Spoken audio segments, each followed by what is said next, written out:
آج ہم جس اہم ایشو پر بات کریں گے وہ ہے جی کہ پاؤں میں شدید جلن کا ہونا، جس کی وجہ سے ہماری جو نیند ہے وہ انتہائی شدید متاثر ہوتی ہے، یہاں تک کہ بعض احباب یہ کہتے ہیں کہ سر جی شدت کی سردی میں بھی جو ہے ہمارے پاؤں میں شدید جلن ہوتی ہے اور ہمیں پاؤں جو ہے وہ رضائی سے باہر نکال کر سونا پڑتا ہے، اور گرمیوں میں تو ہماری حالت بہت زیادہ بری ہو جاتی ہے۔ تو خدا کے لیے ہمیں اس کا کوئی حل بتا دیں۔ السلام علیکم ورحمۃ اللہ وبرکاتہ، میں ہوں آپ کا میزبان حکیم لیاقت علی کھچی اور آپ دیکھ رہے ہیں ہمارا YouTube channel Urdu health point. تو دوستو، پاؤں میں جلن کا ہونا، اس کا ڈائریکٹ تعلق جو ہے وہ ہمارے سٹمک سے ہے، معدے سے ہے۔ دوستو، ہمارے معدے میں جو تیزاب بنتا ہے یہ غذا کو ہضم کرنے کے لیے بہت زیادہ ضروری ہے۔ اگر یہ تیزاب، اس کی پروڈکشن کسی بھی وجہ سے زیادہ ہو جائے، ہم فاسٹ فوڈ یا سخت غذائیں، مرغن غذائیں جو ہے وہ زیادہ استعمال کریں، جس کی وجہ سے ہضم ہونے کے لیے تیزاب بھی زیادہ بنے، اور یہ حالت اگر مسلسل قائم رہے، ٹھیک ہے، تو اس کی وجہ سے ہمارے جسم میں تیزابیت بڑھ جاتی ہے۔ اس تیزابیت کی زیادتی کی وجہ سے ہمارے ہاتھ اور بعض اوقات پاؤں میں انتہائی شدید جو ہے وہ جلن شروع ہو جاتی ہے، اور یہ جلن اتنی شدید ہوتی ہے کہ اس کے اوپر بعض لوگ تو بہت زیادہ ٹھنڈا پانی بھی ڈالتے ہیں، مٹی لگاتے ہیں، ملتانی مٹی لگاتے ہیں، ٹھیک ہے جی، کیلشیم کیا گولیاں کھاتے ہیں، ڈرپیں وغیرہ لگواتے ہیں،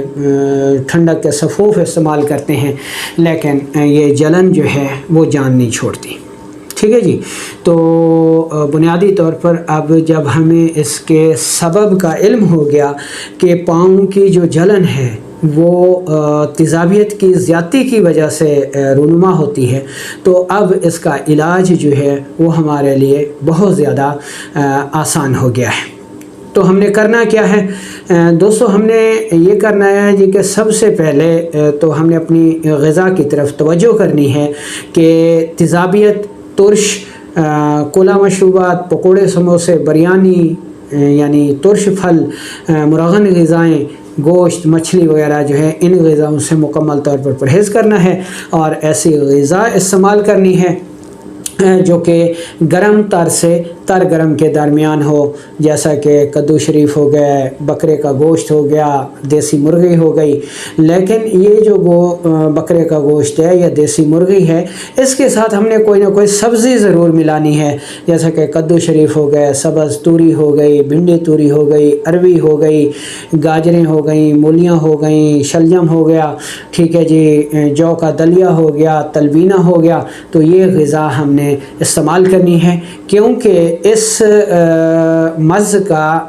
ڈائریکٹ تعلق جو ہے وہ ہمارے معدے کے ساتھ ہے۔ اس لیے جب تک ہم معدے کی اصلاح نہیں کریں گے، غذاؤں کو تبدیل نہیں کریں گے، تو پاؤں کی یہ جو جلن ہے یہ کبھی ہمارا پیچھا نہیں چھوڑے گی۔ تو ہم نے سب سے پہلے غذا کی اصلاح کرنی ہے، اور اس کے بعد پھر یہ ریمیڈی بنا کے استعمال کریں، انشاءاللہ بہت زیادہ فائدہ ملے گا۔ اس میں پہلے نمبر پر آپ نے سونف لینا ہے، دوسرے نمبر پر زیرہ سفید لینا ہے، تیسرے نمبر پر چھوٹی الائچی لینی ہے، ٹھیک ہے جی۔ تینوں چیزیں برابر وزن لے کر انتہائی باریک پاؤڈر کر لیں، اور یہ جتنا وزن بنے، یعنی 50 گرام لے لیں تو یہ 150 گرام ہو جائے گا،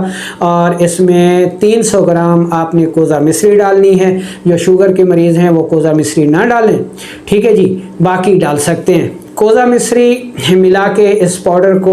آپ کسی ڈبے میں رکھ لیں، اور 3 گرام جو ہے تازہ پانی کے ساتھ صبح دوپہر شام استعمال کریں، کم از کم 1 سے 1.5 ماہ تک استعمال کریں، تو انشاءاللہ یہ جو پاؤں کی جلن ہے، ٹھیک ہے جی، یہ آہستہ آہستہ ٹھیک ہونا شروع ہو جائے گی، اور 1 سے 1.5 ماہ کے مسلسل استعمال سے یہ